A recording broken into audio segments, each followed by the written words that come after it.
இருக்கீங்களா? உங்களை பார்த்ததுல எனக்கு மிகுந்த மகிழ்ச்சியாக இருக்கிறது. தன்னம்பிக்கை குறித்த கருத்துக்களை உங்களிடம் பகிர்ந்து கொள்ள விரும்புகிறேன். இரு மனிதர்களின் வாழ்க்கை சூழ்நிலை ஒப்பிட்டு பார்ப்போம். சூழ்நிலை ஒன்றில் வாழக்கூடிய மனிதன் திடீரென்று தன் வாழ்வில் தோல்வி வரும்போது தன்னம்பிக்கை இழக்கிறான். சூழ்நிலை இரண்டில் வாழக்கூடிய மனிதன் தனக்கு வரக்கூடிய பிரச்சனைகளை சமாளித்து இறுதியில் தன் லட்சியத்தை அடைகிறான். இது எவ்வாறு என்று பார்ப்போம். சூழ்நிலை ஒன்றில் வாழக்கூடிய மனிதன் ஆடம்பர வாழ்க்கை, அன்பான உறவுகள், பணம், புகழ், தொடர் வெற்றிகள் இவற்றை அனுபவிக்கிறான்.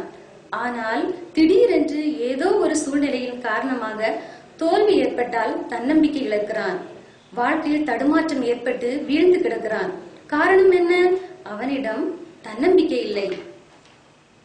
சூழ்நிலை இரண்டில் வாழக்கூடிய மனிதன் ஆடம்பரமான ஆனால் அன்பான அரவணைப்பு இல்லாமை, சரியான ஊக்கம் இல்லாமை, இழப்புகள், தொடர் தோல்விகள் இருந்தாலும் தோல்வியே வெற்றிக்கு வழி என்பதனை உணர்ந்து இறுதியில் கடந்து வந்த பாதையை நினைக்கிறான். தோல்விக்கு ஒரு முற்றுப்புள்ளி வைக்கிறான். தன்னுடைய லட்சியத்தை அடைகிறான். அதே போன்று நீங்களும் தன்னம்பிக்கையுடன் வாழ்ந்தால் வெற்றி பெறலாம். இதோ உங்களுக்காக சில வழிகள். எதிர்மறையான சிந்தனைகளை தவிர்த்து நேர்மறையாக சிந்தித்து பழக வேண்டும். திட்டமிட்டு செயல்படுதல் வேண்டும். தன்னுடைய பணிகளை தொடர்ந்து செய்தல் வேண்டும். எதிர்பார்ப்புகளை எதிர்பார்க்காமல், கிணற்று தவளை போல் இல்லாமல் பரந்துபட்ட மனப்பான்மையுடன் வாழ வேண்டும். தன்னம்பிக்கை சார்ந்த நூல்களை தேடி படித்தல் வேண்டும்.